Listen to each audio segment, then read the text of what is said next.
Muncul parantos? Iya. Bismillahirrahmanirrahim.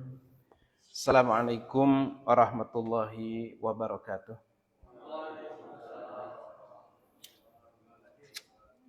Alhamdulillahirabbil alamin.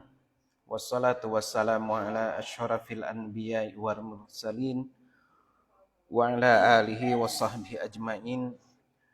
Asyhadu an la ilaha illallah wahdahu la syarikalah wa asyhadu anna Muhammadan abduhu wa rasuluh la nabiyya ba'dah. Hadirin hafizakumullah, alhamdulillah, puji dan syukur senantiasa kita panjatkan kehadirat Allah Subhanahu wa taala. Salawat dan salam semoga tetap tercurah kepada qudwah kita, pribadi yang menjadi contoh di dalam kehidupan kita, uswah kita, teladan kita, yang Rasulullah Muhammad sallallahu alaihi wasallam. Mudah-mudahan salawat juga tercurah pada keluarga, sahabat, dan para pengikutnya hingga akhir zaman. Hadirin hafizakumullah,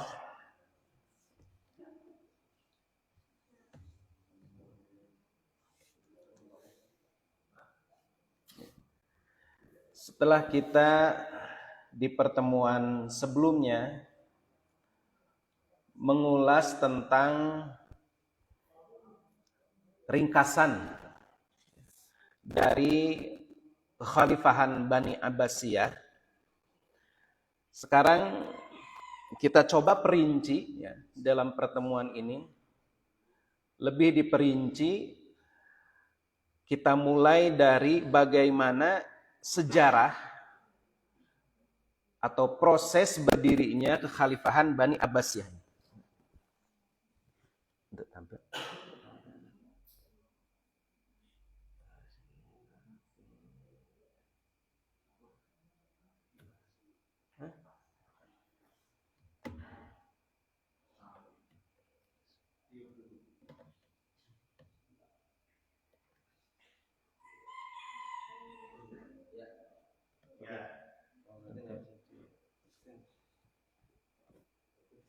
Atas.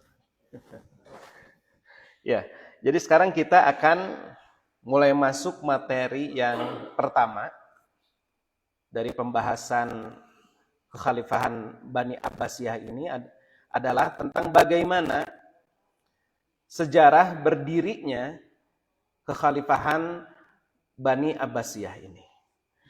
Di pembahasan sebelumnya kita sudah mengetahui bahwa runtuhnya kekhalifahan Bani Umayyah ini adalah diakibatkan kudeta yang dilakukan oleh Bani Abbasiyah ini. Nah, hadirin hafizakumullah, pertama saya mengajak hadirin semua untuk mengetahui secara ringkas siapa Bani Abbasiyah ini. Nenek moyang dari Bani Abbasiyah adalah Abdul Muttalib. Siapa Abdul Muttalib? Ya. Kakek dari Rasulullah Muhammad sallallahu alaihi wasallam. Ya. Jadi ini adalah nenek moyang dari Bani Abbasiyah. Abdul Muttalib, salah satu anaknya adalah Al-Abbas. Siapa Al-Abbas? Paman, ya. Paman Rasulullah sallallahu alaihi wasallam. Kemudian Al-Abbas punya anak Abdullah. Kita mengenalnya dengan Ibnu Abbas. Ya. Abdullah bin Abbas. Al-Abbas. Ini sahabat Rasulullah ya. Al-Abbas dengan Abdullah bin Abbas atau Ibnu Abbas ini adalah sahabat Rasulullah sallallahu alaihi wasallam. Nah, kemudian Abdullah ini punya anak namanya Ali. Ali bin Abdullah bin Abbas bin Abdul Muttalib punya anak Muhammad. Muhammad bin Ali bin Abdullah bin Abbas bin Abdul Muttalib punya anak namanya Abdullah yang diberi gelar Abul Abbas As-Saffah. Nah, Abdullah atau Abul Abbas As-Saffah inilah dia khalifah pertama dari Bani Abbasiyah. Jadi disebut Bani Abbasiyah ini karena ini adalah keturunan dari Al-Abbas. Begitu. Ya. Nah, sekarang bagaimana latar belakang munculnya ide kekhalifahan Bani Abbasiyah? Ini kita sedikit mengulang apa yang pernah kita bahas. Saat Abdullah bin Az-Zubair atau Ibnu Zubair, masih ingat ya, yang melakukan perlawanan kepada pemerintahan Bani Umayyah, ya, melakukan mendeklarasikan dirinya sebagai khalifah, dan saat itu juga dukungannya sangat luas ya kepada Ibnu Zubair ini. Namun dari kalangan Bani Hashim ini tidak mendukung atau tidak mau membaiat Ibnu Zubair ini. Ya. Abdullah bin Abbas atau Ibnu Abbas tidak mau membaiat, juga Muhammad bin Ali bin Abi Thalib atau Ibnu Al-Hanafiyah, ya, anak dari Ali bin Abi Thalib pun tidak mau mendukung Ibnu Zubair ini. Padahal dia ini dari kalangan Bani Hashim. Ya. Nah, situasi seperti itu, situasi kekacauan, adanya upaya kudeta dari Ibnu Zubair atau mengambil alih pemerintahan dari Bani Umayyah yang saat itu memang sedang dalam keadaan krisis ya, kepemimpinan, dimanfaatkan oleh seorang yang bernama Al-Mukhtar bin Ubaid Ats-Tsaqafi. Nah, dia memanfaatkan kecenderungan dari penduduk Kufah yang cenderung mendukung kepada Ahlul Bait. Nah, yang dimaksud dengan Ahlul Bait pada saat itu ya, pada saat itu Ahlul Bait itu tentu saja keluarga Nabi yang terdekat. Juga yang disebut Ahlul Bait itu juga adalah kerabat Nabi. Gitu. Nah, kemudian dia menyeru, mengajak orang-orang untuk mengangkat Muhammad bin Ali menjadi pemimpin atau Ibnu Al-Hanafiyah, anak dari Ali bin Abi Thalib. Tapi Muhammad bin Ali sendiri ya, dia ini menyatakan pembaiatan kepada pemimpin Bani Umayyah saat itu, yakni Abdul Malik bin Marwan. Jadi oleh Al-Mukhtar bin Ubaid Ats-Tsaqafi ini diajak orang-orang untuk mengangkat Muhammad bin Ali bin Abi Thalib atau Ibnu Al-Hanafiyah ini menjadi khalifah, tetapi ternyata Ibnu Al-Hanafiyah sendiri tidak mau dan dia malah membaiat pemimpin dari Bani Umayyah, yakni Abdul Malik bin Marwan. Nah, ketika Ibnu Al-Hanafiyah ini wafat, maka para pengikut Ibnu Al-Hanafiyah ini mengangkat putra dari Muhammad bin Ali Al-Hanafiyah ini yang bernama Muhammad, diangkat menjadi imam. Ya, diangkat menjadi imam. yakni Abu Hashim ya, disebut juga kunyahnya Abu Hashim. Nah, dari sinilah muncul kubu dari kalangan Ahlul Bait atau kita menyebutnya Syiah. Nah, Syiah juga pada masa itu belum seperti Syiah saat ini. Ya, ini yang perlu dipahami. Jadi kalau pada masa lalu, hadirin hafidhakumullah, yang disebut dengan pendukung Ahlul Bait atau Alawiyin misalnya gitu ya, Tolibiyin, itu yang dimaksud adalah pendukung Ali bin Abi Thalib. Pendukung Ali bin Abi Thalib, atau menganggap bahwa yang berhak menjadi khalifah selepas siapa? Selepas Rasulullah Shallallahu Alaihi Wasallam itu adalah Ali bin Abi Thalib. Sudah begitu saja. Gitu. Tidak ada akidah yang berbeda. Hanya itu saja. Dalam bidang politik saja berbedanya. Gitu. Nah, sejak inilah kemudian sejak meninggalnya Muhammad bin Ali Al-Hanafiyah ini mulai diangkat imam. Kan kita tahu ketika Hasan bin Ali itu menjadi khalifah, diangkat menjadi khalifah, menjadi imam, dia kan kemudian menyerahkan kepemimpinan itu kepada Muawiyah gitu ya. Nah, sejak saat itu sudah gitu. Nah, ini baru diangkat imam lagi dari kalangan Alawiyin. Begitu. Nah, inilah disebut kemudian namanya Syiah Kisaniyah. Ya, Kisaniyah ini adalah gelar dari Al-Mukhtar bin Abu Ubaid. Saya nyari-nyari apa arti Kisaniyah ini belum ketemu ya. Nah, sementara itu sebahagian dari kalangan pendukung Ahlul Bait mereka mengangkat Ali bin Al-Husain atau dikenal dengan Ali Zainal Abidin sebagai khalifah sepeninggal menjadi khalifah yang sah sepeninggal Al-Husain. Padahal Ali Zainal Abidin ini termasuk ya keluarga dari kalangan Ahlul Bait yang membaiat Yazid bin Muawiyah dan Abdul Malik bin Marwan.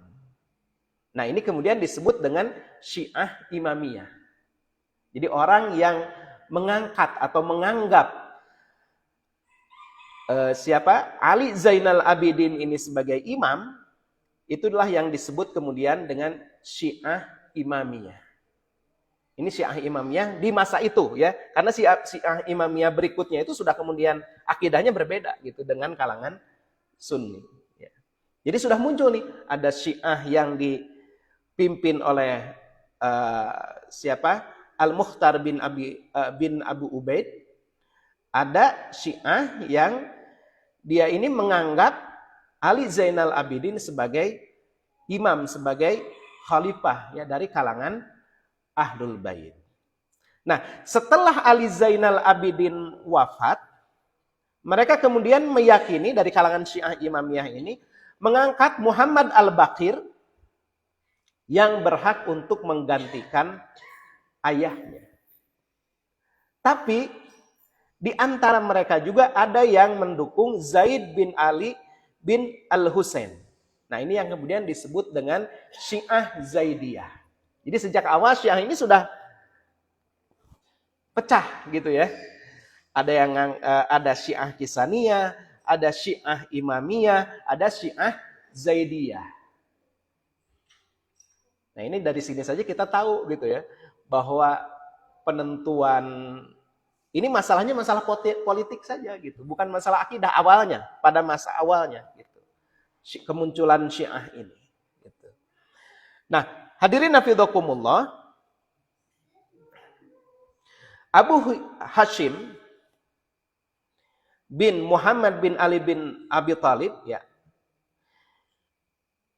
yang diangkat dari kalangan Syiah Kisaniyah ini ya, ketika menjelang wafatnya dia melepaskan hak sebagai khalifah kepada Ali bin Abdullah bin Abbas. Jadi bukan kepada kalangan Alawiyin, keturunan Ali bin Abi Thalib, tapi diserahkan hak kekhalifahan itu kepada Ali bin Abdullah bin Abbas dan putra-putranya. Nah, inilah kenapa kemudian Syiah Kisaniyah ini dia mendukung Ali bin Abdullah bin Abbas.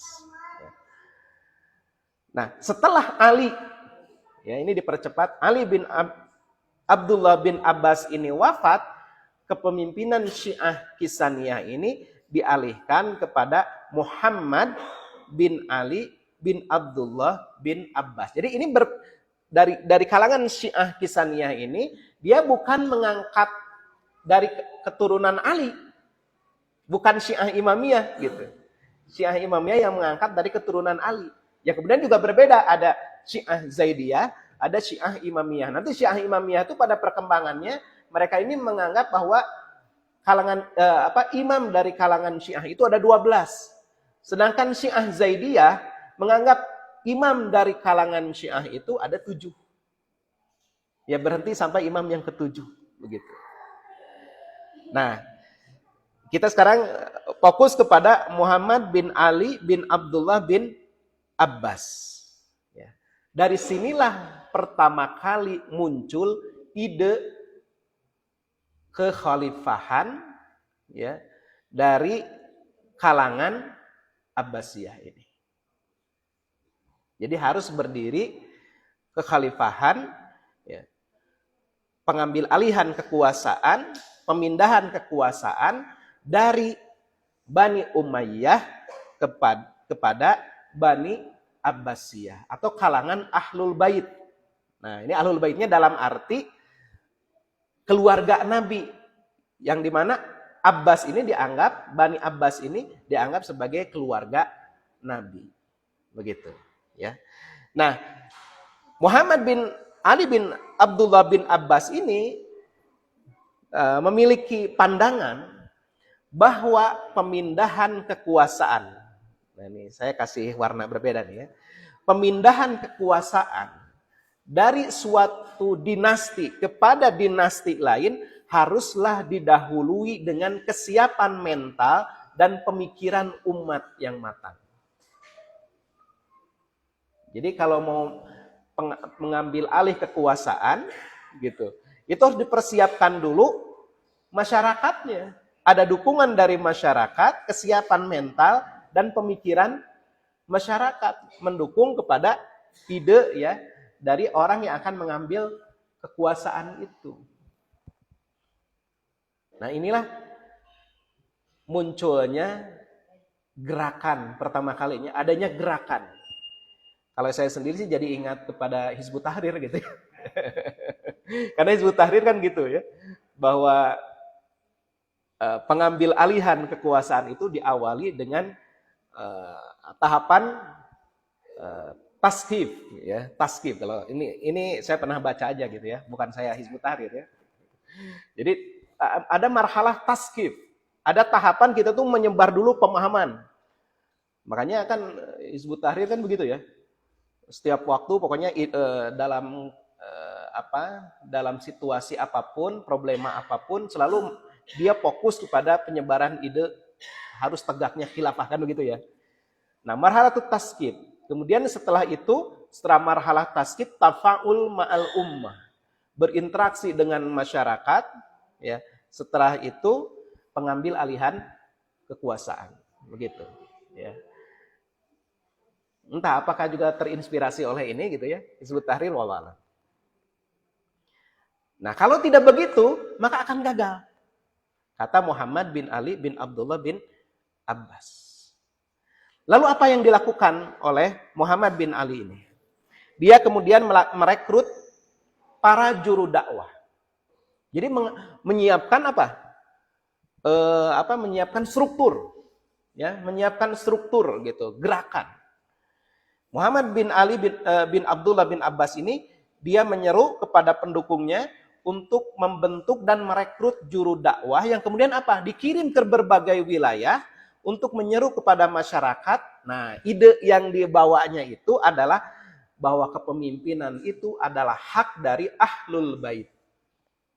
Begitu. Jadi idenya, narasi yang disampaikan kepada umat, kepada masyarakat itu bahwa kepemimpinan itu harus dialihkan kepada kalangan Ahlul Bait atau keluarga atau kerabat Nabi, begitu. Saya pernah baca dalam salah satu buku yang ditulis oleh orang Syiah bahwa ketika peristiwa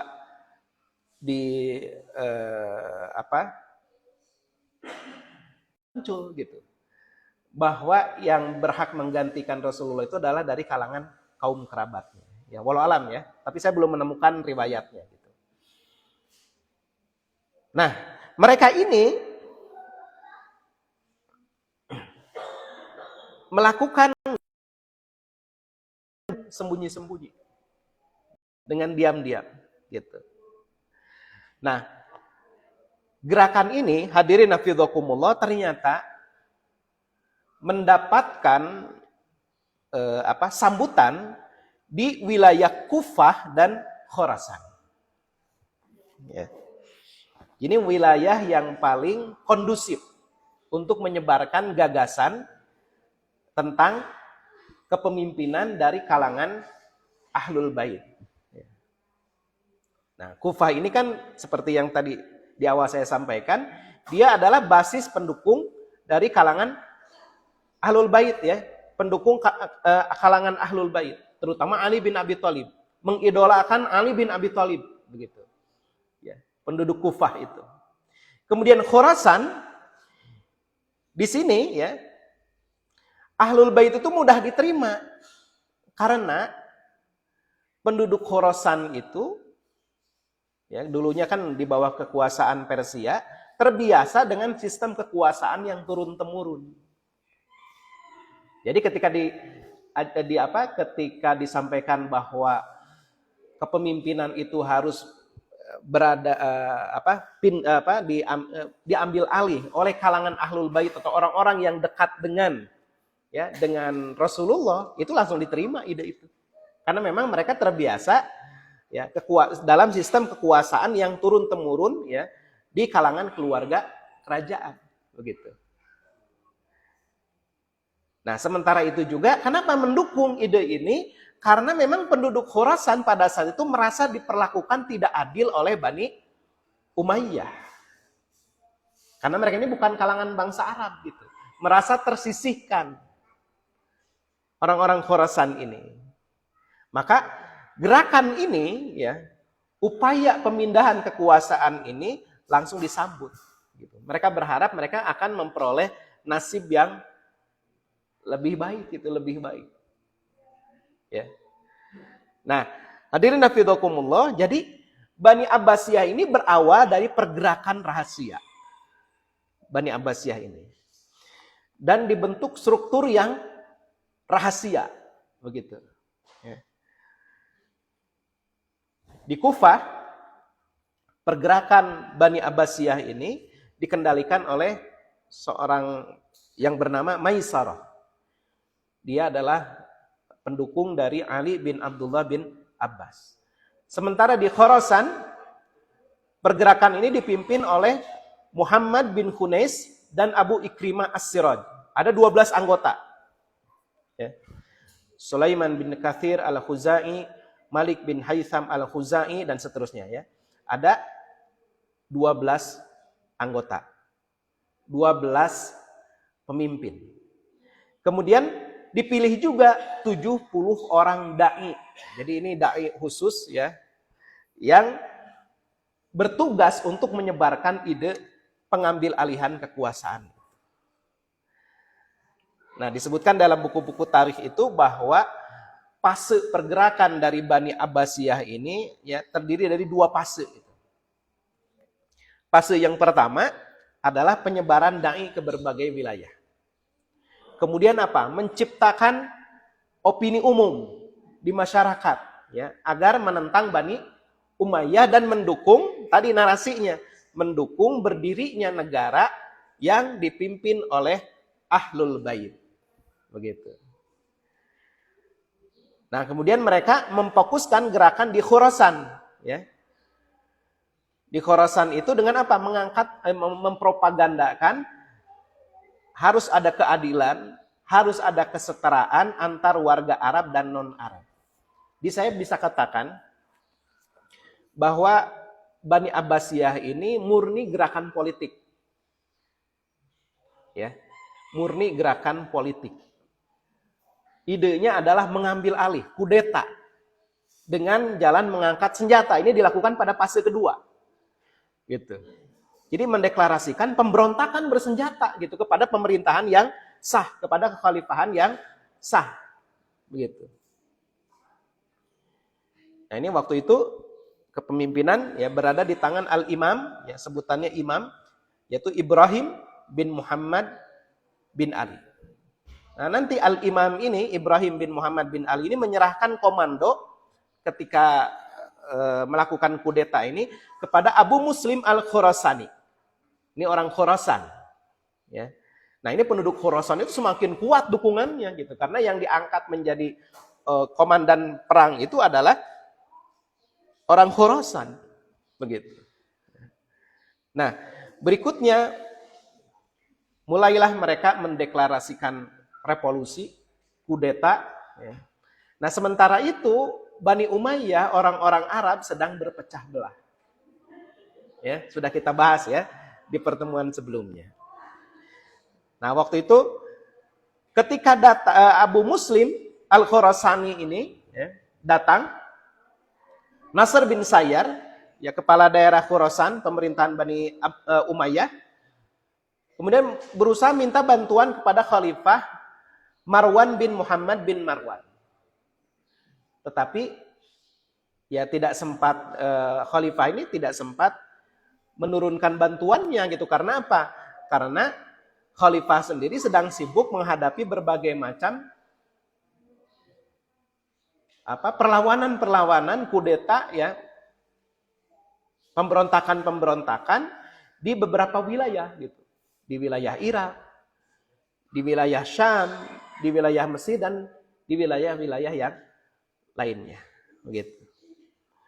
Nah, jadi Abu Muslim ini memulai, hadirin fillah, memulai revolusinya itu dari wilayah Khurasan. Itu pada tahun 129 Hijriah atau tahun 747 Masehi. Dan tidak bisa terbendung ya oleh pemerintahan Bani Umayyah pada saat itu. Walaupun kemudian Al-Imam Ibrahim bin Muhammad bin Ali ini ditangkap kemudian dibunuh ya nanti oleh kalangan Bani Umayyah. Nah, berikutnya mereka menyerang Irak. Ya. Menyerang Irak. Nah, waktu itu ketika menyerang Irak, yang diangkat menjadi komandan bukan lagi Abu Muslim Al-Khurasani, tetapi Khotabah bin Syabib At-Ta'i. Ini orang bangsa Arab ini. Ya, orang Arab. Ya. Nah, kemudian dilanjutkan oleh putranya Al-Hasan yang berhadapan dengan Ibnu Hubairah. Ini gubernur wilayah Irak dari Bani Umayyah yang kemudian berhasil dikalahkan. Ya. Nah, Al-Hasan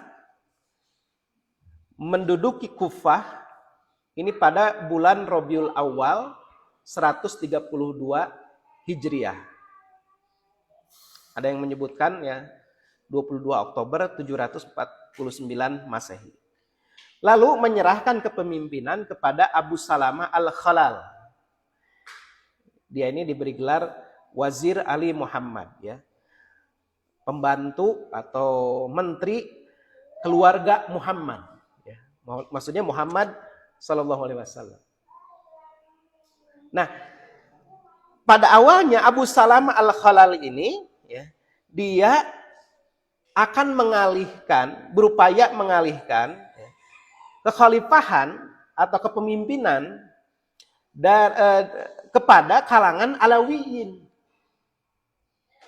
Pada awalnya, jadi karena memang narasi awalnya, ajakan dari Bani Abbasiyah kepada kalangan Alawiyin itu adalah harus berdiri negara dari kalangan Ahlul Bait, ya, dari kalangan Alawiyin yang diharapkan oleh kalangan Alawiyin, gitu. Tapi ternyata yang diangkat menjadi khalifah pertama kali atau dibaiat menjadi khalifah justru adalah dari kalangan Bani Abbas. Nah, dari awal saja sudah ada pertentangan.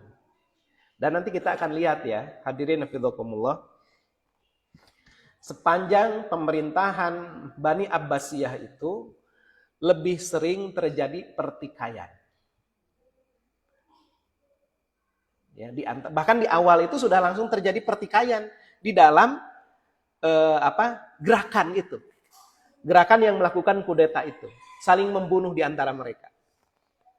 Maka kalau nggak salah saya kemarin lihat ya, tapi saya tidak sempat nonton sih gitu ya, ceramah ada video Gus Baha itu menyebutkan bahwa pemerintahan Bani Abbasiyah itu adalah pemerintahan yang apa ya judulnya tuh saya lupa tercela dari sejak awal gitu ya.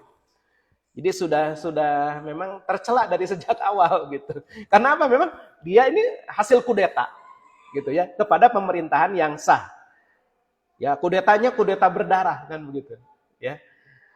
Dan kepentingannya itu semata-mata politik. Semata-mata politik, semata-mata kekuasaan, bukan lagi dakwah. Nah ini ya. Kalau saya secara pribadi menilai pemerintahan Bani Umayyah itu masih lebih baik dibandingkan dengan pemerintahan Bani Abbasiyah. Kalau di kalangan Bani Umayyah itu tanpa bermaksud menganggap tidak ada kekurangannya gitu ya. Bani Umayyah ini mereka ini semangatnya itu semangat jihad ya, semangat menyebarkan agama ketika dia melakukan penaklukan gitu.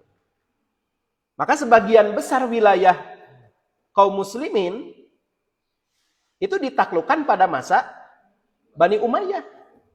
Ulama-ulama yang terkenal dari kalangan umat Islam yang menjadi rujukan umat Islam itu mayoritas, bahkan bisa dikatakan semuanya itu adalah lahir di negeri-negeri yang ditaklukkan oleh Bani Umayyah.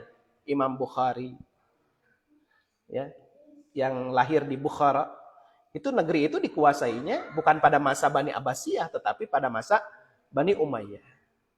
Ya. Kemudian Imam Muslim, dia tinggal di Naisabur, ya, lahir di Naisabur, Iran, juga dikuasai pada masa Bani Umayyah. Imam At-Tabari, ya, Tabaristan, itu dikuasai pada masa Bani Umayyah. Imam Tirmidzi, ya, dia lahir di Tirmidz, itu juga dikuasai oleh ditaklukkan oleh Bani Umayyah. Ibnu Khaldun, ya, itu juga dikuasai pada masa Bani Umayyah. Pengkodifikasian hadis, pembukuan hadis, pengumpulan hadis, itu juga pada masa Bani Umayyah gitu.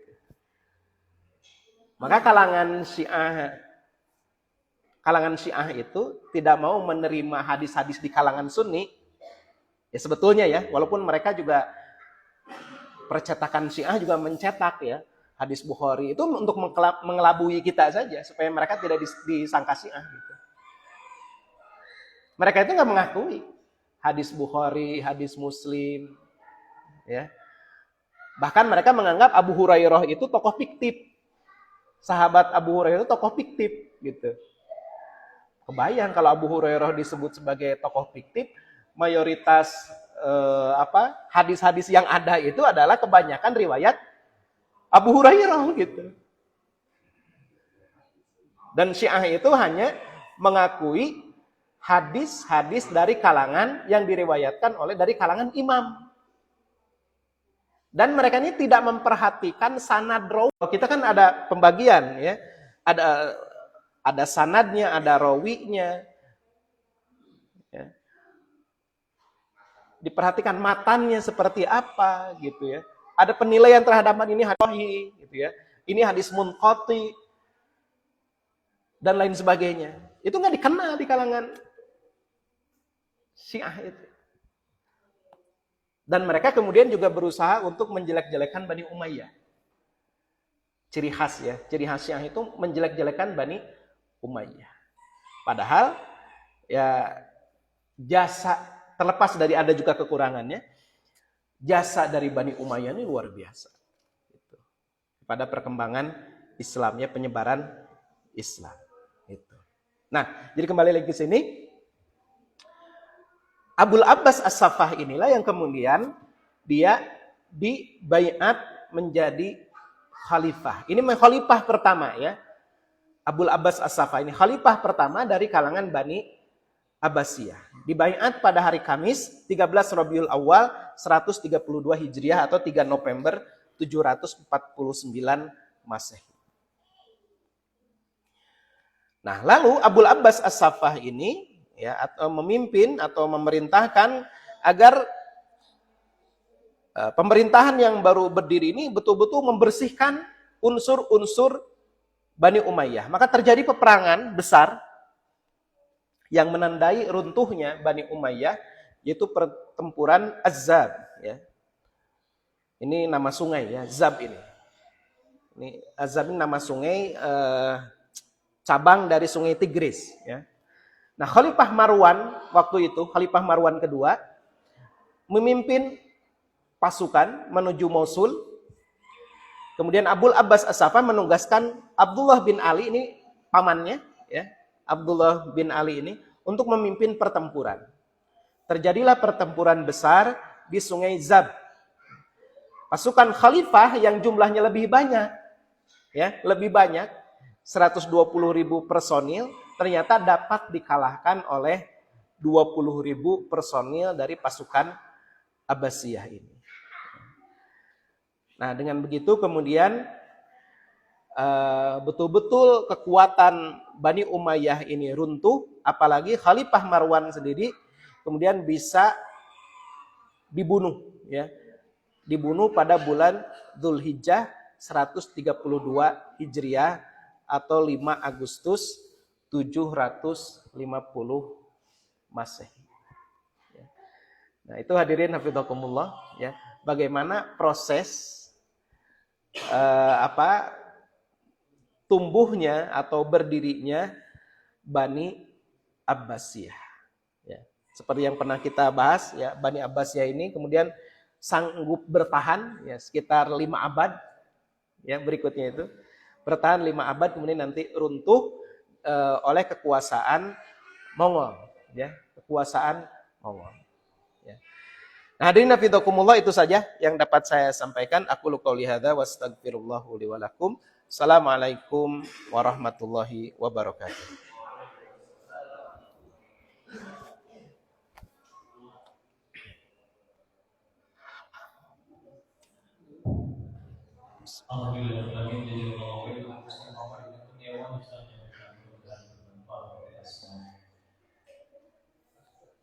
Dipersilakan waktunya kepada Bapak Ibu sekalian, apabila Bapak Ibu yang bertanya, dipersilakan. Silakan Pak Wawan.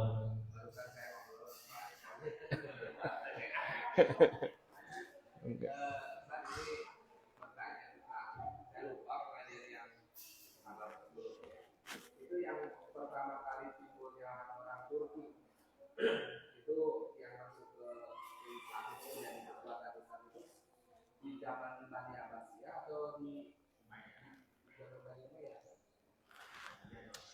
Mulai masuknya itu pada masa Bani Abbasiyah, gitu. Pada masa Bani Abbasiyah, orang Turki itu. Jadi ada satu orang Saljuk, ya, yang Saljuk itu. Saljuk itu dia prosesnya cukup panjang, ya. Saya pernah ceritakan nggak ya sebelumnya? Belum dibahas secara ini. Tapi jadi awalnya itu Saljuk itu, ya.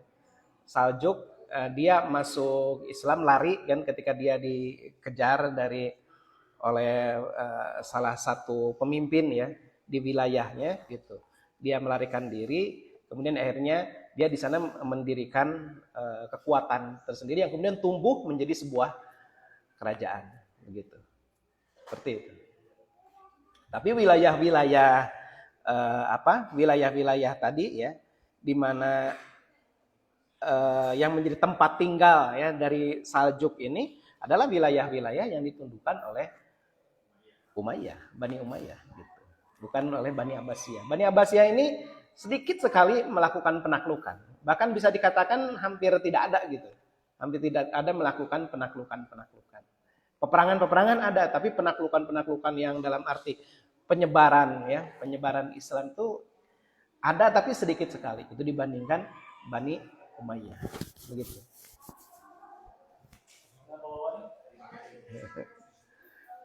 Dari beberapa yang lain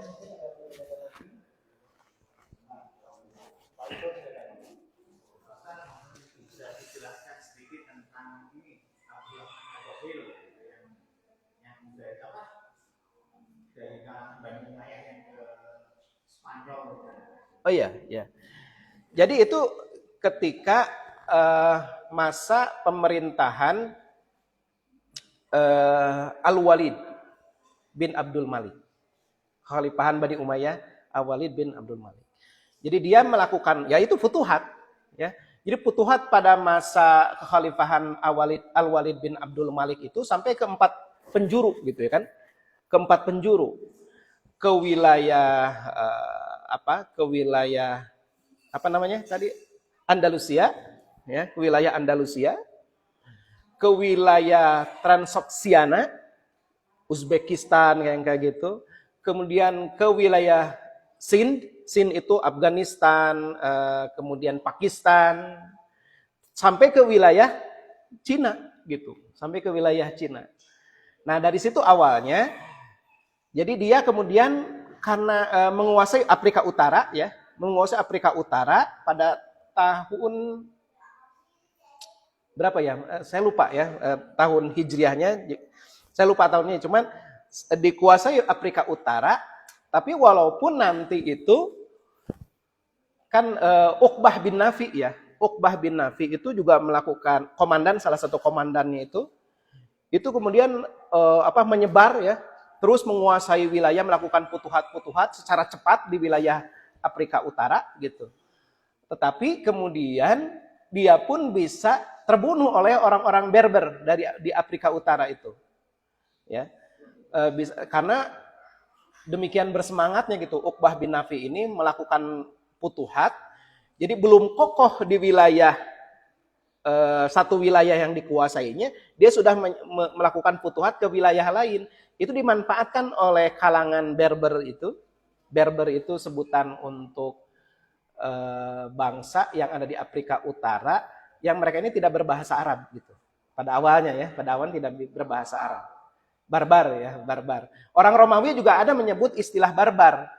Orang Yunani juga ada menyebut istilah barbar, tapi yang dimaksud bukan itu gitu, bukan yang di Afrika Utara itu. Barbar yang disebut oleh Romawi dan Yunani itu adalah orang yang tidak bisa berbahasa Romawi. Itu disebut barbar. Tapi kalau Berber ini atau barbar yang ini yang di Afrika Utara itu sebutan orang Arab kepada orang yang tidak bisa berbahasa Arab di wilayah itu gitu. Disebutnya Berber gitu ya. Seperti itu. Nah, Uqbah bin Nafi ini dia menyebar terlalu cepat sampai akhirnya wilayah Afrika Utara itu bisa direbut kembali. Gitu, bisa direbut kembali oleh oleh kalangan Berber ini. Baru kemudian bisa dikuasai kembali atau ditaklukkan kembali oleh umat Islam itu pada masa kepemimpinan gubernur Musa ibnu Sair. Musa ibnu Sair. Pada tahun 85 Hijriah. Gitu. 85 atau 86 Hijriah. Yang kemudian panglima terkenalnya adalah Tariq bin Ziyad itu. Ya, Tariq bin Ziyad. Nah bayangkan gitu kalau siapa Musa ibnu Sair ini melakukan penaklukan di wilayah Afrika Utara ya. Di Afrika Utara itu 7 tahun. Jadi bertahap dia. Jadi mengambil pelajaran dari apa yang dilakukan Uqbah bin Nafi. Uqbah bin Nafi ini cepat dalam beberapa bulan, wilayah Afrika Utara langsung dikuasai gitu ya. Wilayah Afrika itu dikuasai, tetapi dia kemudian jadi terbunuh karena apa? Ada perlawanan. Orang belum paham Islam. Dia ketika di sana ini dijajah, melakukan perlawanan sampai terbunuh Uqbah bin Nafi gitu. Tapi kalau Musa ibnu Sair itu dia pinter. Dia kemudian menaklukkan kembali bangsa Berber itu, diajari Islam, dipahamkan dengan Islam, malah mereka ini menjadi pejuang-pejuang. Tariq bin Ziyad itu bangsa Berber. Gitu yang menguasai kemudian bisa menguasai Spanyol dan Portugal itu gitu. Jadi masanya cukup panjang ya. Penguasaan oleh Uqbah bin Nafi pada tahun 22 Hijriah. Ya, 22 Hijriah. Nah, kemudian dikuasai oleh kalangan umat Islam lagi pada tahun 85 Hijriah. Dalam waktu 7 tahun gitu. Secara bertahap. Seperti itu. Wallahu a'lam bishawab.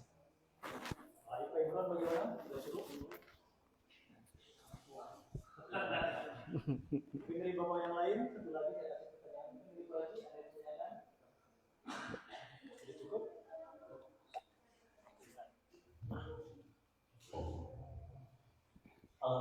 Alhamdulillah, selesai sudah acara kajian mingguan pada pagi hari ini. Sebelum itu ada